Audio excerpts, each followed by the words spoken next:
Hi everyone, welcome back to Wigan Fan TV. We're back after a 2-week hiatus, which wasn't planned, but it happened, and we're back. And we're waiting for Gareth. So Gareth, if you're watching or if you're running late from work, just join in and we'll throw you on, and then we'll be 2x2 on the screen. So tonight I'm joined by everyone's favourite regulars, Mark and Matt.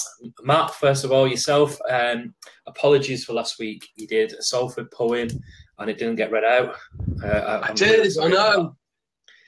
I mean, I did read it. It was a good one, and I'm sorry that we just couldn't get it out to everybody. The Betty Swallocks reference. Yeah, that's the thing. That sort of, We're still in the top 8. We might be able to bring it back in August. Yeah, possibly. And Mark, I'll just stop me sweating at my Betty Swallocks for next time then. Mark, you well? Everything going well with Super League Pod? Yeah, it's been a long time since I've been on. I've missed being on your show, but Super League Pod's still going well. Still rocking out the weekly shows with my various guest hosts who support various different sides. Yeah, it's been a busy month or so for me, but Super League Pod's still going strong.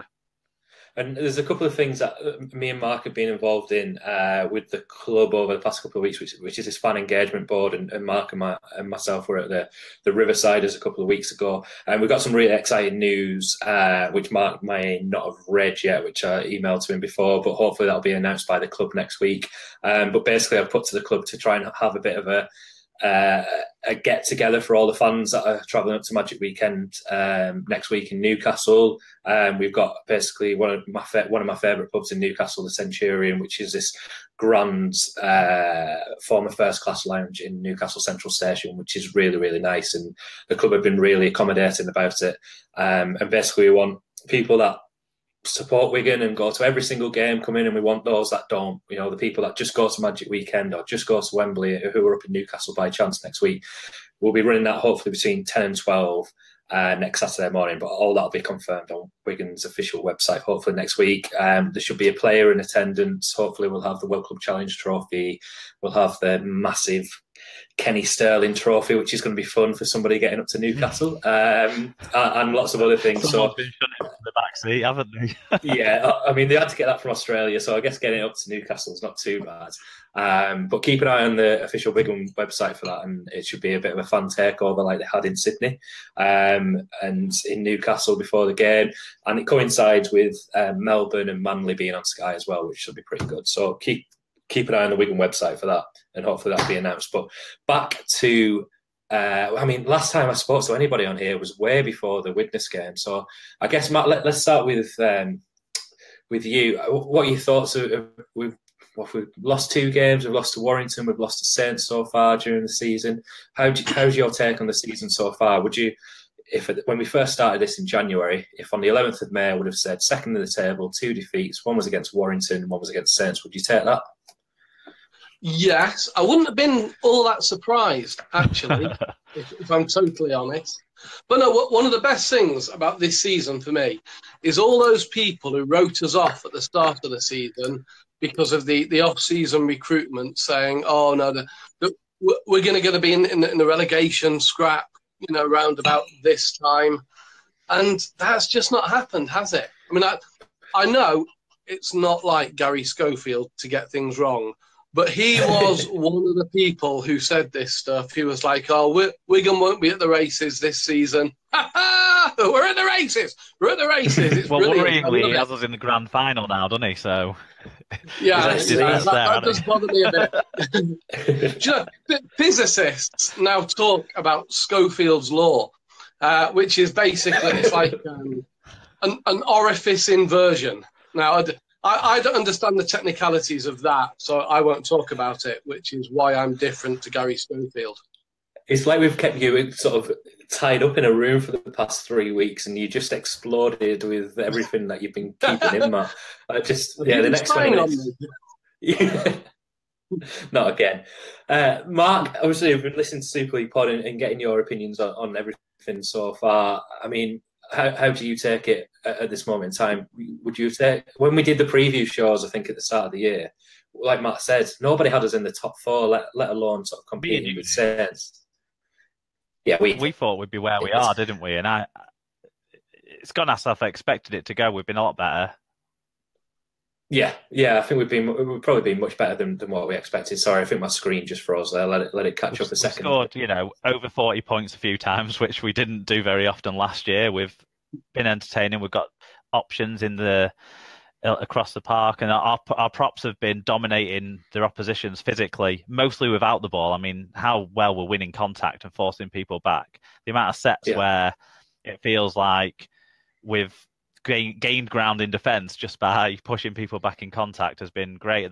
And then off the back of that, we've been able to hammer out points in the second half of every game we've played and won every second half. So it's been tense in the first half a few times, but it's been exciting by the 80th minute.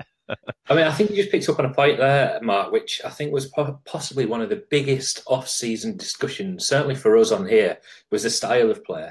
And I don't think I've had that conversation with anybody over the past month or so. I mean, are we just happy with the style of play now, Matt, do you think? And it's not even an issue? I mean, we're winning games and we seem to be playing well. I've noticed there are still some people trying to get the boring dig in. Just like, I can't think where I've seen it even, but the occasional interview I've watched, it's like, oh yeah, kind of a Wigan style of play and things like that. And I don't think that's at all fair. No, we've scored over 5 tries a game, haven't we? So how boring is that? I mean, it just seems to be one of those. It was such a key issue last season and in the off season, and obviously, I think credit to Sean Wayne. He didn't bring in an attacking coach, which I think a lot of people wanted him to do, and that was, from a fan's point of view, perhaps the answer to a possible question. He said there was nobody that he wanted out there or nobody that fit the bill. They've done it themselves. I think he's going to take a lot of credit for that, hasn't he? I mean, we've been lucky as well that we've had Tompkins and O'Loughlin on the field so often. We've done well with injuries as well, haven't we? When they're there, it takes the pressure off Williams so he can be a bit more exciting and not have to involve himself too much in organising things. And I think that's helped a lot. Lulawi's played a lot better than he played last year. He looks far more comfortable now, doesn't he? Miles better than he played last year. So that's helped as well. To have some experienced creative players, that's what makes you worry about the future with 2 of those potentially retiring and 1 going. But for this year, the treble's on for me. Well, it is at this moment in time. I mean, there's a question here from Philip that he put it on the other day, and we'll come to sort of we'll spend a bit of time talking about all the rumours and the elephant in the room, whichever that elephant might be, the Tompkins elephant, the Hardacre elephant, the Bateman elephant, the Gildart elephant, whichever. I mean, there's a lot still to be. It is pretty much a herd at this moment in time. We'll talk about those in just a moment. If you've got any questions, put them to us. We don't have the answers, but put them to us anyway. Let's talk about the game on Sunday. I said off air, it's a strange one, isn't it? It's the start of the Cup. It's the start of the road to Wembley. Obviously, lots of disappointment over the last 2 years, semi-final defeat and then a final defeat. Mark, do you think we can go one better this year? And starting off with Hull KR, I mean, they've got 13 players missing. I mean, we've got to win on Sunday, haven't we? We'll win on Sunday. I don't think there's any question about that. Can we go all the way? There's no reason why not, is there? It's a look at the draw as well, isn't it, obviously? Yeah, it is. But then even those games against Warrington and St Helens, we weren't that far off. We weren't that far off. In either case, there's nobody I'm terrified of at the moment. Yeah, same for you, Mark. First of all, Sunday, I mean, are we going to try? I mean, this sounds very arrogant of me, but is the York world record against West Wales in any danger? No, it's not. let's be fair about that. Like, we've actually, the last 4 times we've played Hull KR away from the DW, we've struggled. We lost against Lee, didn't we? And the last time we played them in the Cup, we've drawn and lost at Craven Park until last year. The last time we played them there, we won narrowly, I think. But looking at their team compared to our team, our 19 strengthened from last week. We're bringing Farrell in, the best second rower in the comp, and their squad doesn't have Danny Maguire in it. You know, they brought in 2 kids that no one's ever heard of. The Hull Daily Mail had to do an article on who on earth are these 2 lads. A 19-year-old and a barely 18-year-old have come into their squad. They've no Danny Maguire. So I mean, basically, no halves, have they? You know, as long as we contain Quinlan, as long as we keep a check on Vai, who's been pretty dynamic for them, even though he's probably made as many mistakes as he's done good things. As long as we keep an eye on those two, I just can't. I'm not scared at all. Matty Marsh in the halves. I mean, he's useless to me for creating stuff. Maybe I'm cursing ourselves with that, but we've got better from last week, and they've got worse from last week. The only thing is, weather might be a bit ropey over there. So on Sunday, I've seen on the forecast. So maybe that'll even things up a bit. But I can't see us not winning. I don't think it's going to be huge. I think, maybe by 2 or 3 scores, something like that. 30-16 or something. One thing's for sure is this video is going to go viral if Hull KR do beat us anyway. We're doing your bit for you. Yeah, thanks. I mean, there's some questions coming through. Obviously, the squads were announced today. We're not going to touch on Hull KR's squad because, I mean, if we brought Hull KR fan on here, like you said, Mark, they wouldn't know anything about the 2 new players who have come across from the joint academy that they have with FC. I've heard both of them work behind the counter in Hull McDonald's and were recruited by Albert Kelly. Yes, they were, incentivised to play because basically this is the game and then they'll get into the derby at the Magic Weekend next week and get their revenge. All right, I don't want to be playing for Hull FC in that derby next weekend. They'd have no one to pick from.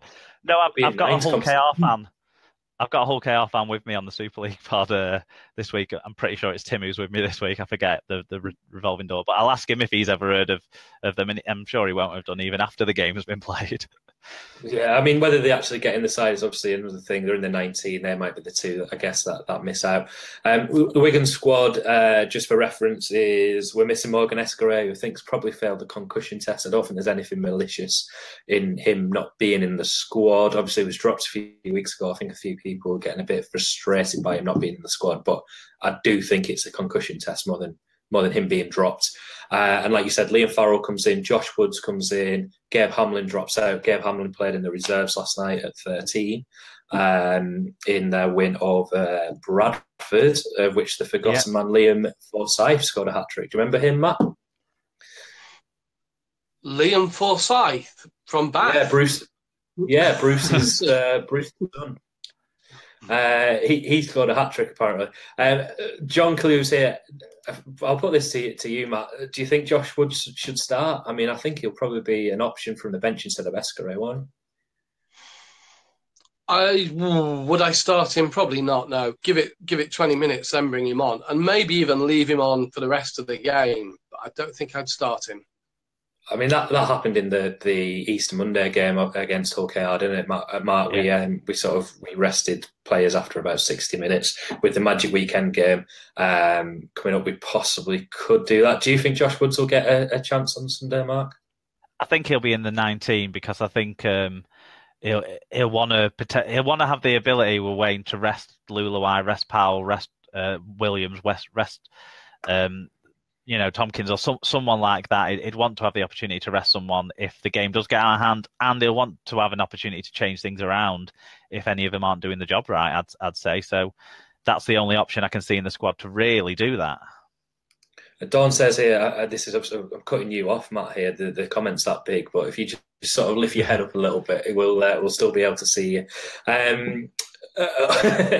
Okay, sure they'll be saving themselves for the FC game, hoping they can do them over. FC have got loads of injuries, and the Fast yesterday they're bound to lose a couple more bands. Yeah, I think you're probably right. Do you think there's a bit of a reluctance, do you think, from Hull KR before this game, Matt, about they've not thrown the towel in before the game, but do you think there's possibly they see the opportunity of beating Hull at Magic now because of the injuries that Hull have as well as themselves? It probably evens itself out for the week after.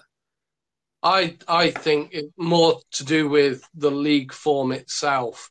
I think, what was that? Was that a boxing reference that Tim Sheen used where they said that they'd taken a straight left and wanted to avoid a straight right? It was either that or roundabouts. Yeah, I couldn't really work it out. It was either about roundabouts or, I assumed it was boxing. Yeah, I mean, I think Hull KR really are going to be more worried about the league and avoiding relegation, unless there's something they know that we don't know. But that's my reading of the situation. But of course, that's now blurred for next weekend. Yeah. Yeah, it makes sense. Well, it does make sense, doesn't it?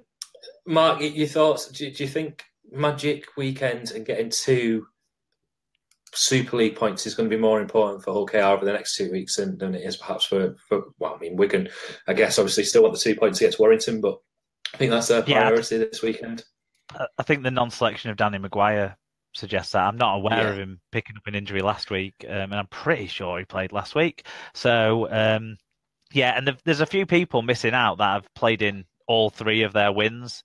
So you'd think if they wouldn't let so many of the players who've been so important to that miss out if they were going full tilt for it. But it's a cup game, so anything can happen.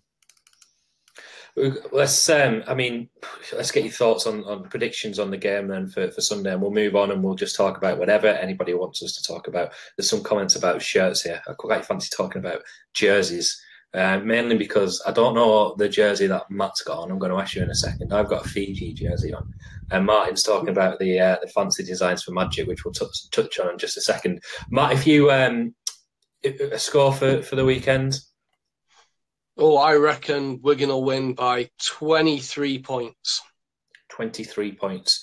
Navarrete first try scorer. Navarrete drop goal. Honestly, when Navarrete scores a try, the world's probably going to sort of end, I guess. Mark, you said about three tries in it. A score prediction for you? I think 30-16. I think we'll win. Yeah. See, I just can't see anything. I'll be disappointed if Wigan don't get 50. I just really will. I hadn't sort of taken into account the weather, like you mentioned, Mark. I haven't looked at the weather. I'm going over on Sunday, but I just think it's a different. It's almost like playing a side that, 1, don't want to be in the cup, and 2, are trying not to be in the cup against a team that really wants to win the cup. And I just expect Wigan to sort of run away with it and get 50 plus points. But the weather forecast, like you say, may be an issue. Stuart says Hull KR 12, Wigan 38.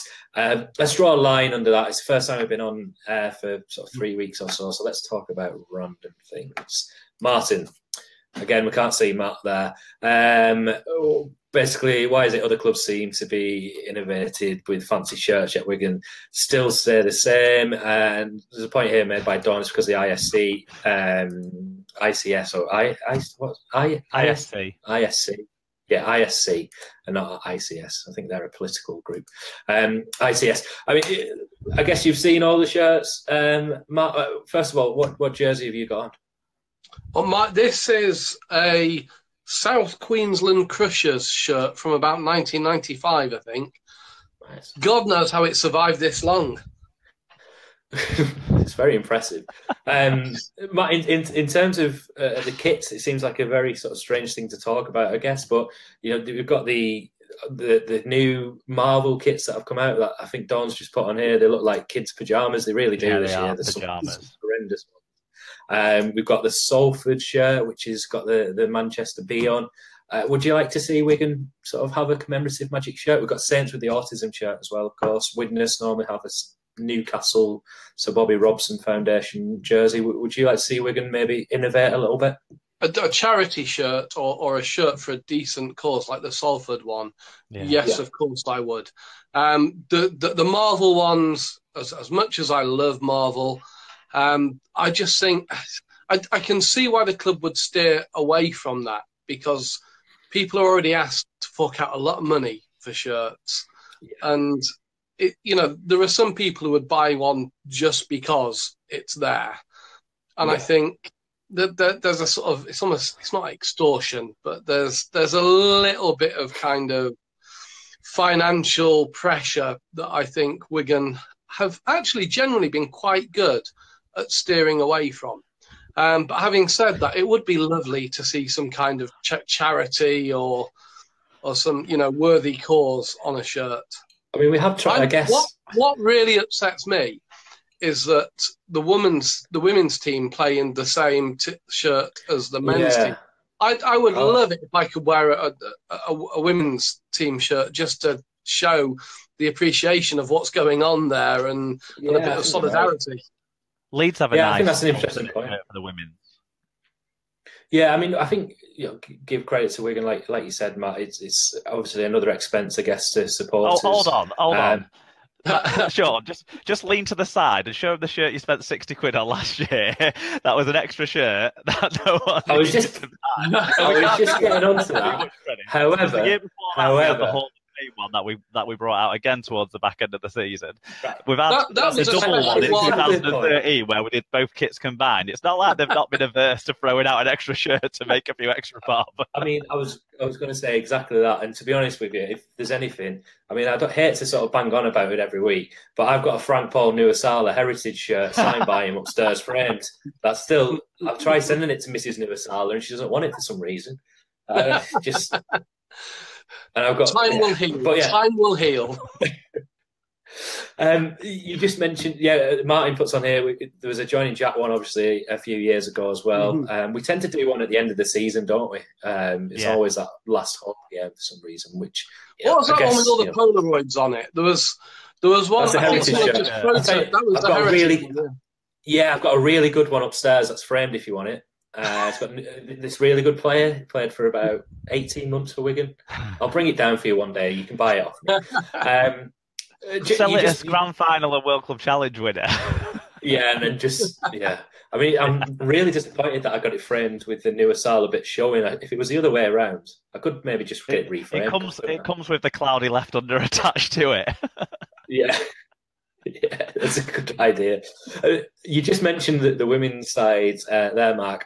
I've only seen the first game of the season against Wakefield on Wigan Fan TV. I know you've watched at least a couple. Matt, I don't know whether you've seen any or seen many, but so far Wigan have won one, lost one, drawn one, drew with Cass last week, lost to Leeds, I think. Lost to Leeds at home and battered Fev at home. And they've got the first derby of the year, which unfortunately somebody's mentioned on here does clash with the men's team. Unfortunately, it's at Robin Park at 1 o'clock. It's a 1 o'clock kickoff on Sunday. We listened to Gemma Walsh a couple of weeks ago, Mark, at the Riverside meeting. She's a class above in terms of anybody that's on that field at any time, but she speaks really well, as does Amanda. But what are your thoughts on the women's side so far, Mark? Well, Amanda Wilkinson, I could listen to her talk about rugby league endlessly. I think whenever I've heard her on the radio, or she did one of the pre-season game co-commentaries with Joe Mills on I think it was the league game that I watched on Wigan TV, and she was great as well at the Riverside, wasn't she? I think she's really interesting lady to listen to talk about the sport. And she's got a big picture of the sport with the remit she has in the club outside of the playing side of it and being the coach of the women's side. Gemma Walsh she plays the game to a different sort of speed to the rest of the players. And I'm not saying she plays it faster, because it's amateur basically, the women's game still at the moment. It's developing, but it's an amateur game.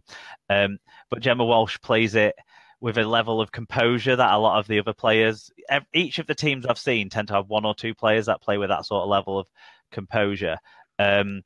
So that's kind of like what you're saying. Although she kind of cost us a bit in the Castleford game, because I think she scored the try that put us ahead 14-8, but then she got sin-binned in the last 10 minutes, and the two players that Cass have that are those two players, to me, seem to be Tara, I can't remember her surname, Tara Stanley or something like that, the fullback anyway, and Katie Hepworth, I think it is, the second rower, who's goal kicker as well. And they basically punished us during that period and scored an equalising try right in the last minute.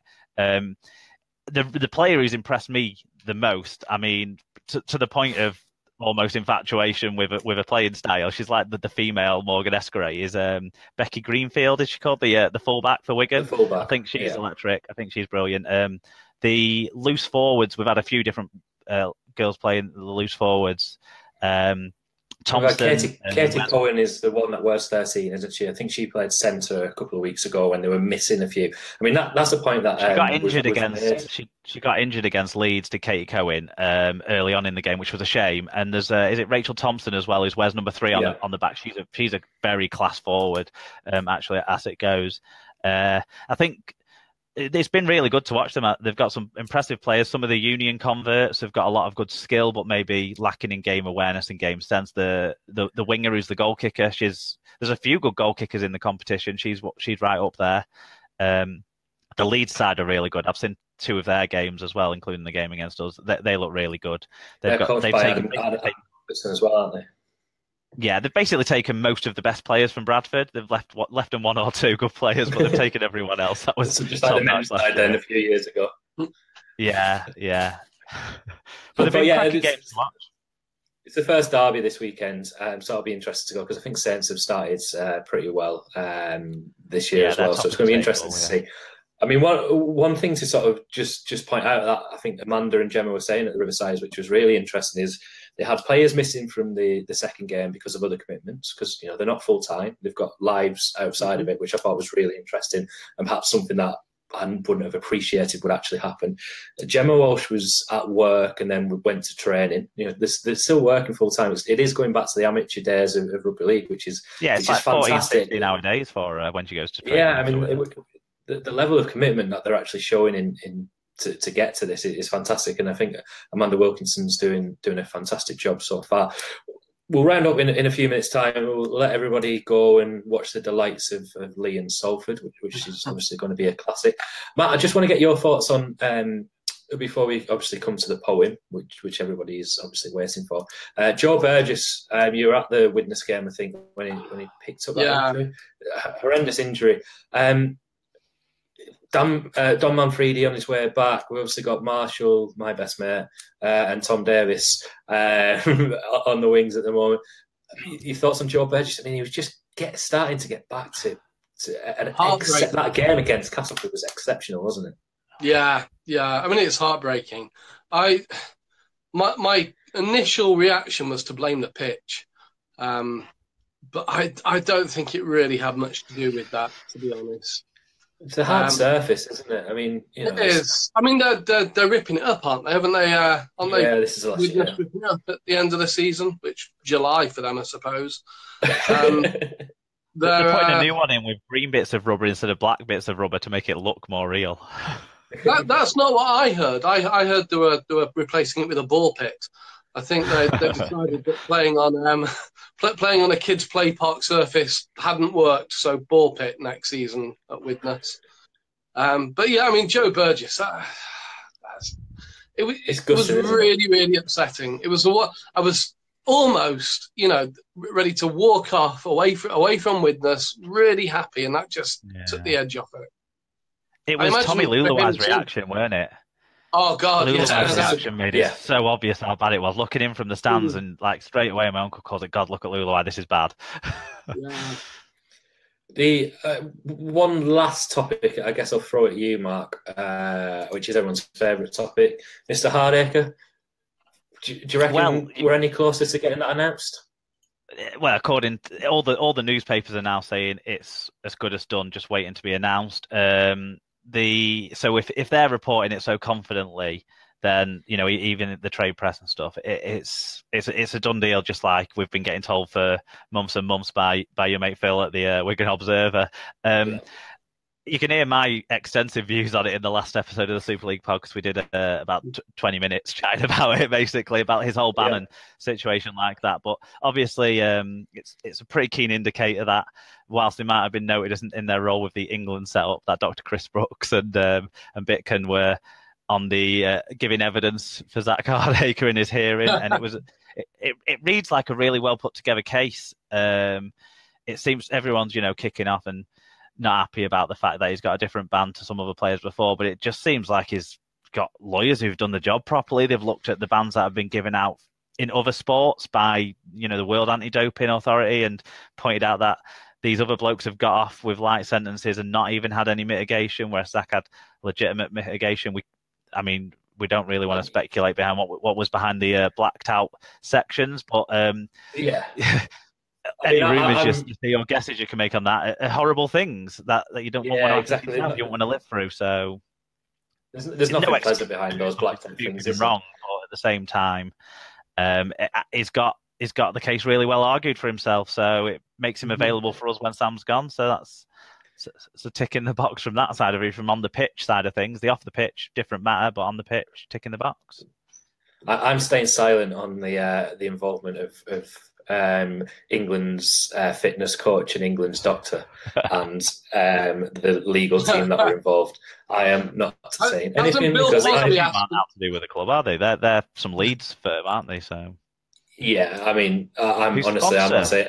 who used to sponsor a stand at Huddersfield, so let Yeah, your conspiracy theories go whichever way you want. honestly, I'm not getting involved in this because I've been in trouble for things in the past about things that I might have said or might not have said. So I've heard on the grapevine that Bill Cosby has asked for representation from from the same medical team because they've done such a good job there. That's. I mean, it is. That might it be is. lies.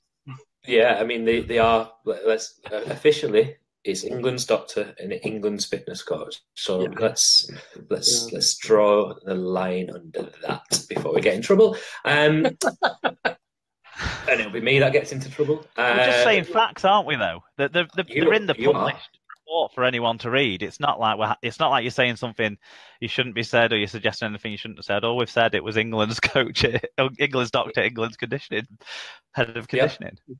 And it wasn't Castleford's. That for me is the biggest thing, is that Castleford just washed their hands of him. But I think, like you say, you cover that in a lot of detail on Super League Pod, and I would sort of encourage anybody to have a listen to that. Yeah, we have a wide range of views as well from fans all across the competition on Zach Cardaker's ban. So it's good to get those range of views. Yeah, obviously Rob, being a Cast fan, has got interesting views, which I saw on Twitter the other day.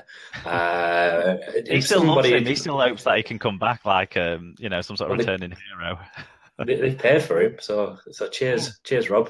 Cheers to Cast for paying for him, but we'll have him on free. Guys, thank you so much again for joining us. Next week is a big week for me personally with being based up in the Northeast and Magic Weekend. So keep an eye on the website, the Wigan website, for hopefully the announcement of this sort of fan takeover at Centurion Bar in Newcastle. A couple of hours, have your photographs taken with the trophies and whichever player the club may send our way. And there'll be competitions to win family tickets for the Leeds game in June as well. So yeah, that should be really good. And honestly, it's a fantastic venue. I sound like a geek, but it's architecturally, it's one of the most stunning places in Newcastle, and it's worth What's the beer like there? It's all right. It's nothing like what we experienced in Leeds, Matt.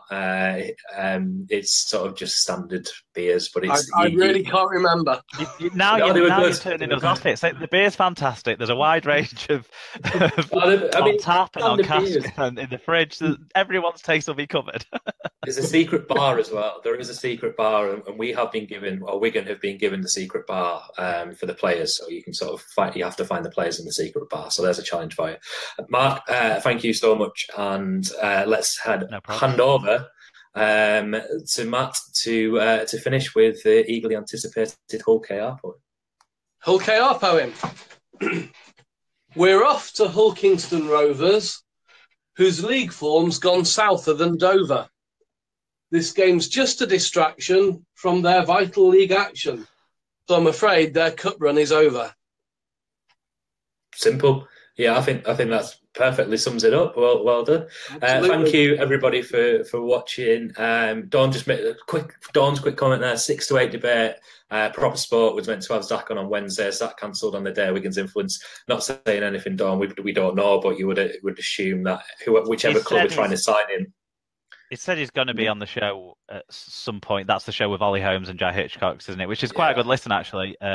He said he's going to, not that I should be encouraging people to listen to Rugby League output before they listen to Wigan Fan TV and listen to the Super League pod, of course. But yeah, he said he did say he will be on it at some point, and I'm sure he will do at some point. And I'm sure, whichever club he's possibly signed for, I probably encouraged him not to do anything. I've heard he's still very good friends with a lot of the players at CAS, and he's highly thought of by a lot of the players' wives and girlfriends and that sort of stuff. So, he'll maintain those relationships even if he turns out for a different club, I'm sure. So is Justin Carney, but there's no joke in that. No. Matt, he's a comedian. He's got to see the funny side of everything. But yeah, thank you everybody for watching. Enjoy the game on Sunday and enjoy the Leeds Salford game tonight. Thanks a lot, guys. Cheers.